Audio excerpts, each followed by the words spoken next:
시편 84편의 말씀으로 순례자의 행복이라는 제목으로 함께 은혜를 나누도록 하겠습니다. 우리 모두는 순례자입니다. 순례자는 오늘 본문을 읽었던 것처럼 시온 성전을 향하여 길을 떠나는 사람들이 바로 순례자이고요. 또 궁극적으로 우리는 하나님의 나라의 소망을 두고 또 하나님의 본향을 바라보면서 이 땅에서 나그네와 같이 살아가는 성도로서의 순례자의 삶을 살고 있는 것입니다. 요즘 많은 사람들이 그리스도인이건 비그리스도인들이건 순례자의 길이라고 해서 여행 코스로 많이들 걷곤 하십니다. 세계적으로 대표적인 3대 순례자의 길이 있다고 하는데요. 첫 번째로는 스페인의 또 로마의 예루살렘의 그 순례자의 길이 자리하고 있다고 합니다. 우리나라에서도 이제 곳곳에서 이렇게 보시면 순례자의 길이라는 이정표를 보셨을 텐데요. 대표적으로 증도나 또 제주도에 가면 순례자의 길들이 있습니다. 이제는 이러한 길들이 어쩌면 대표적인 관광지가 되었지만 많은 그리스도인들은 이 순례자의 길을 걸으면서 선조들의 신앙을 되돌아보고 다시 한번 그 길을 걸으면서 예수님의 발자취, 또 예수 그리스도의 제자들의 발자취를 또 그들의 길을 생각해 보곤 합니다. 오늘 우리가 읽었던 시편 84편은 우리가 순례자로서 이 땅을 살아가는 데 있어서 그 길이 얼마나 기쁘고 행복한지에 대해서 찬양하고 있습니다. 먼저 본문 5절에서 9절 말씀에 이 순례자의 모습들이 잘 묘사되어 있습니다. 5절 말씀에 보시면 주께 힘을 얻고 그 마음에 시온의 대로가 있는 자는 복이 있다라는 구절이 있습니다. 축복 찬양으로도 참 많이 불려지는 성구인데요. 이것은 순례자에 대한 축복을 하고 있습니다. 순례자는 지금 어디를 향하여 가고 있냐면 메마른 광야를 거쳐서 그들의 목적지인 시온 성전 시온산을 향하여 걸어가고 있습니다. 그런데 그 길이 아주 혼자 가는 그런 외로운 길이 아니고요, 무거운 배낭을 메고 외롭게 쓸쓸히 걸어가는 것이 아니라 주님께서 힘을 더하여 주시고 주님께서 복을 더하여 주시는 주님과 함께하는 길입니다. 계속해서 말씀을 보시면요, 눈물 골짜기로 지날 때마다 그곳에 많은 샘이 있을 것이고요, 이른 비가 복이 되어서 채워준다라고 말씀하십니다. 순례자가 그 길을 걸어갈 때 하나님께서 시적절하게 많은 샘을 허락해 주시고 이른 비를 허락해 주십니다. 하나님께서 그 걸음 가운데 순간순간 함께 하셔서 가장 필요한 것을 가장 적절한 타이밍으로 응답해 주신다라는 말씀입니다. 어려운 순례의 길, 어렵고 외로운 순례자의 길을 힘차게 걸어갈 수 있는 이유가 바로 여기에 있습니다. 우리의 걸음걸음마다, 우리가 내딛는 발걸음마다 하나님께서 동행하여 주셔서 내가 알지 못하는 것까지 그 필요까지 채워주시는 하나님, 그 하나님을 우리가 그 길에서 경험한다면 얼마나 행복하고 기쁘겠습니까? 그 길이 걸어갈수록 힘들고 지치고 낭망하고 목이 마르고 외로운 것이 아니라 그 길을 걸으면 걸을수록 하나님이 함께 하심을 몸소 체험하고 하나님의 옆에 있음을 우리가 느낄 수 있다는 것, 그게 바로 순례자의 행복입니다. 앞서 말씀드렸듯이 여행객들, 순례자들이 100km, 200km, 300km 그 길을 걸을 수 있는 힘이 무엇이냐면요, 바로 목적지가 있다라는 것이죠. 목적지에 도달했을 때 그 희열을 말로 다 할 수 없습니다. 그 뿌듯함을 이루 말할 수 없기 때문입니다. 많은 여행객들이 많은 오랜 시간의 길을 걷고 그들이 목적지에서 남기는 인증샷, 그 사진 한 장이 지금까지 걸어왔던 모든 힘듦과 모든 여정을 보상해주고 말해줍니다. 우리도 마찬가지입니다. 우리가 평생 이 땅 가운데에서 하나님의 사명을 가지고 하나님의 소명을 가지고 이 땅에 나그네 되어 순례자의 길을 걸어가니 그 목적지가 과연 어디에 있냐라는 것이죠. 당연히 그 목적지는 이 세상의 부귀영화는 아닐 것입니다.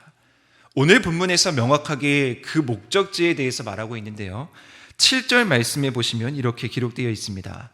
그들은 힘을 얻고 더 나아가 시온에서 하나님 앞에 각기 나타나리이다. 우리가 가는 이 목적지는 하나님 앞에 각기 나타나는 것입니다. 즉 이것을 다시 말하면 우리는 하나님을 우러러 보는 것, 그것이 바로 우리의 목적입니다. 우리가 이 땅을 살아가다가 하나님이 부르시는 각기 그 순간에 우리 모두는 하나님을 뵐 것입니다. 이것은 우리 모두에게 주어지는 공통적인 사실입니다. 이것에 대해서는 누구도 예외가 없습니다.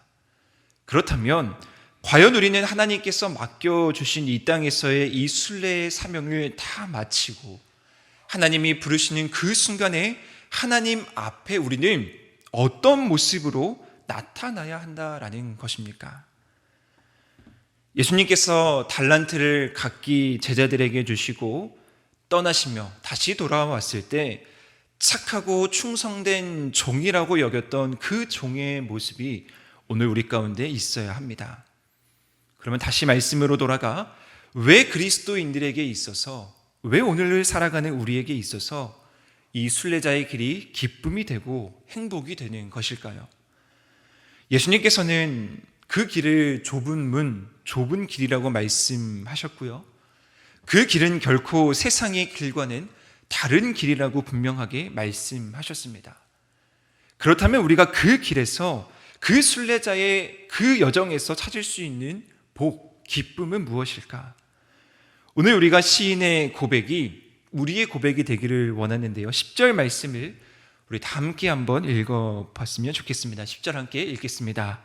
주의 궁정에서의 한날이 다른 곳에서의 첫날보다 나은즉 악인의 장막에 사는 것보다 내 하나님의 성전 문지기로 있는 것이 좋사오니. 아멘.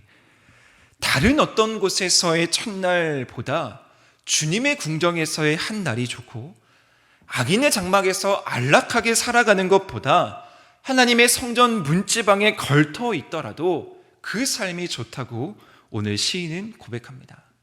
이 고백은 완전히 전적으로 우리의 가치를 하나님께 드리는 고백입니다. 성전, 즉 교회를 중심으로 살아가는 사람들에게 복이 있다라는 것을 이 시인은 분명하게 알고 고백하고 있습니다. 이러한 가치가 자리 잡을 수 있는, 이러한 고백이 당당하게 나올 수 있는 이유는 무엇이냐면요, 이 시인은 하나님의 함께하심, 하나님의 보호하심, 시온의 대로를 향하여 갈 때 곳곳에서 역사하시는 하나님을 경험했기 때문입니다. 성전을 중심으로 그것의 가치를 두고 사는 사람들의 삶이 얼마나 복된 삶인지를 내가 먼저 경험했기에 이제 그것을 많은 이들이 경험하기를 바라는 마음으로 오늘 시를 고백하고 있습니다. 오늘 시인의 가장 첫 번째 나오는 1절, 2절 말씀의 고백을 보십시오. 만군의 여호와여, 주의 장막이 어찌 그리 사랑스러운지요. 내 여호와의 궁정을 사모하며 쇠약하며 내 마음과 육체가 살아계시는 하나님께 부르짖나이다. 시인은 이 성전을 어떻게 표현하고 있냐면요, 마치 사랑하는 사람, 가장 소중한 사람, 애인에게 말하듯이 사랑한다고, 사랑스럽다고 고백하고 있습니다. 성전을 사랑하는 것, 교회를 사랑하는 것, 그 사랑은 우리가 성전을 사랑하고 교회를 사랑하는 그 충분한 경험이 있지 않으면 나올 수 없는 고백입니다. 오늘 시인의 마음이 얼마나 애틋하냐면요, 내가 성전을 사모해서 내 몸은 쇠약해지고 비록 내 몸은 초췌하고 시들어 갈지라도 내가 성전을 사랑하고 하나님께 나의 사랑을 고백합니다. 내 몸이 비록 쇠약할지라도, 내 몸이 비록 나약할지라도 나는 하나님을 우러러보고 하나님 중심으로 살아가려고 하고 있습니다 라는 그 애틋한 마음이 전해집니다. 사랑하는 하누리 성도 여러분, 우리에게도 이러한 성전을 사모하고 교회를 사랑하는 사모함이 있습니다.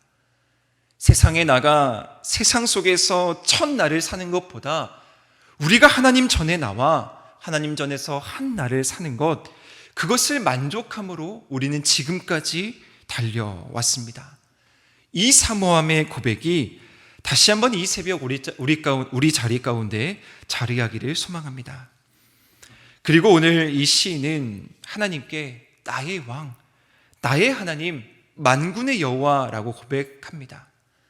하나님의 왕 되심, 하나님의 주인 되심, 하나님의 주권을 분명하게 인정하고 있다라는 것입니다. 우리가 이 땅에서의 순례자로서의 삶을 기뻐하고 행복할 수 있는 이유가 바로 오늘 본문 이곳에 잘 나타나 있습니다. 변치 않으시는 하나님, 우리를 보호해 주시고 우리를 바른 길로 인도하시는 하나님, 즉 정리하면요, 우리와 함께 하시는 하나님, 하나님의 임재가, 하나님의 눈동자가 하나님의 손과 하나님의 얼굴이 머무는 그것이 바로 순례자의 길이라면 우리는 그 길을 기꺼이 기쁨과 행복으로 나아갈 수 있습니다. 마지막으로 11절의 고백에 보시면 시인은 이렇게 고백합니다. 여호와 하나님은 해요 방패이시라.